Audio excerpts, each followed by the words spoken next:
check lang natin sila. Hindi tayo mag-delete ngayon kasi umulan naman kagabi.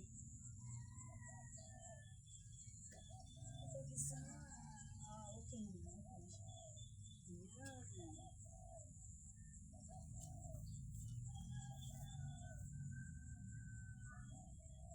So, ang area na to ay sa grade 4.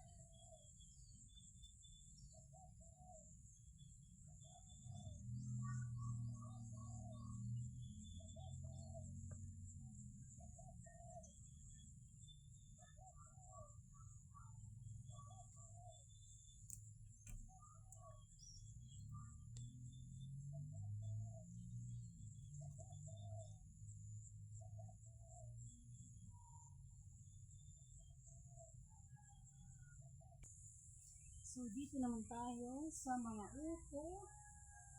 Wow! So, tumugulan sila. See, I love it!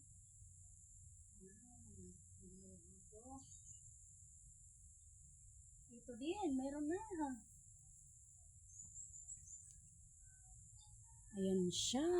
See? Ayan din, papalabas na ang ating upo.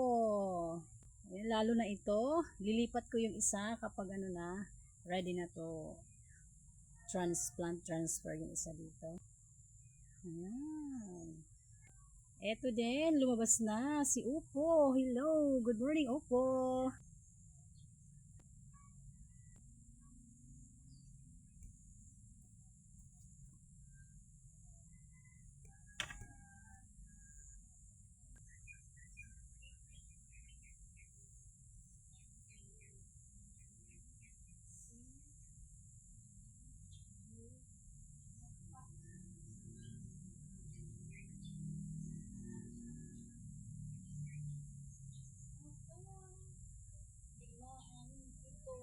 Walo, siyam, 10, 11.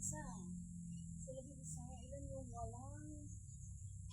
Ilan yung walang?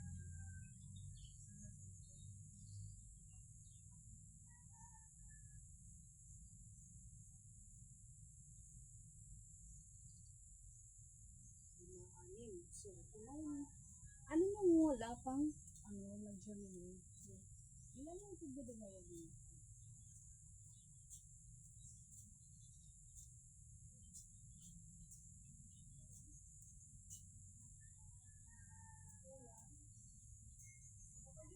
Nag-germinate talaga ay ano natin, papasundan natin ng tataniman natin ulit. Kapag hindi talaga sila nag-germinate after a week, kasi ang upo ay 3 to 5 days, kailangan nakaano sila nag-germinate. So, ano yung wala? Dalawa yung may tanim na tig-dalawa. So, dalawa lang. So, 4 kayo lang.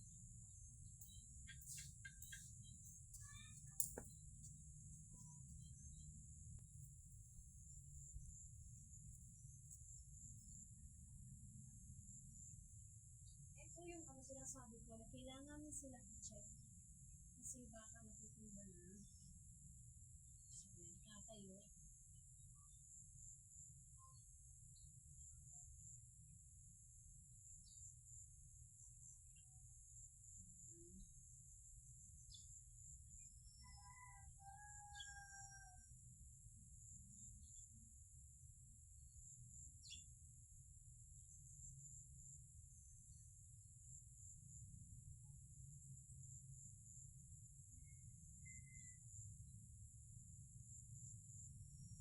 Ito yung mga okra natin. Walang medyo natutumba na.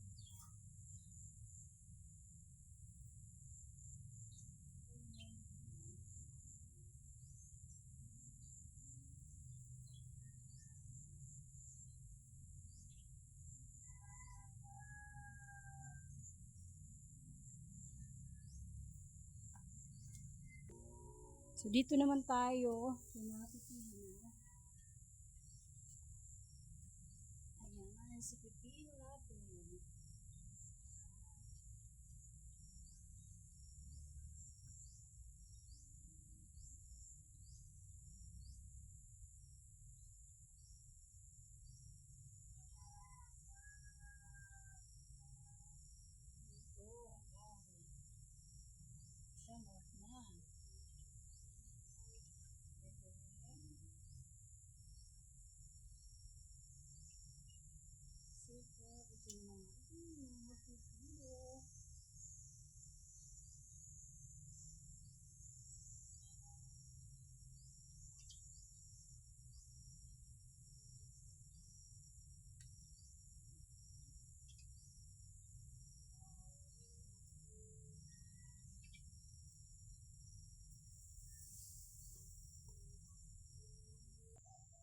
Dito naman tayo sa mga strangers. Tingnan natin kung nasa level ko.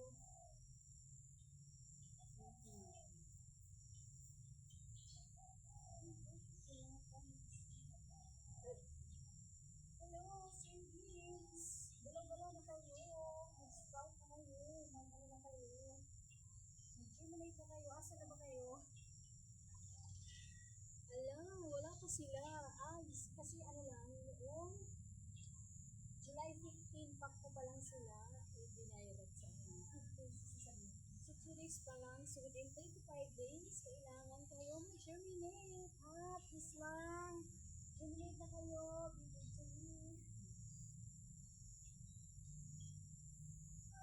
yan, wala pa. Pero, I am still looking forward and syempre, ay nag-aantay sa mga nag-germinate kayo.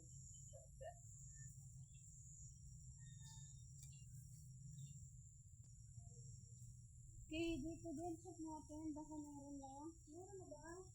Wala ko dito. Sa 15 pa lang sila, dinirect.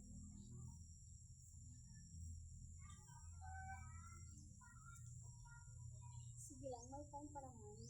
Only 2 days. Okay. So, ayan. Wala pang germinate strings.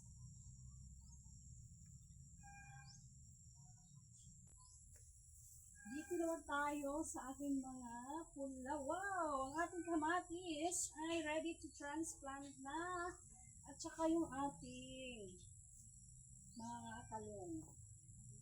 Ayan. So far, ano naman, okay naman ang kalagayan ng ating mga pananim. Ito si bell pepper, si kamatis, si eggplant, at si hot pepper. So, ready na to.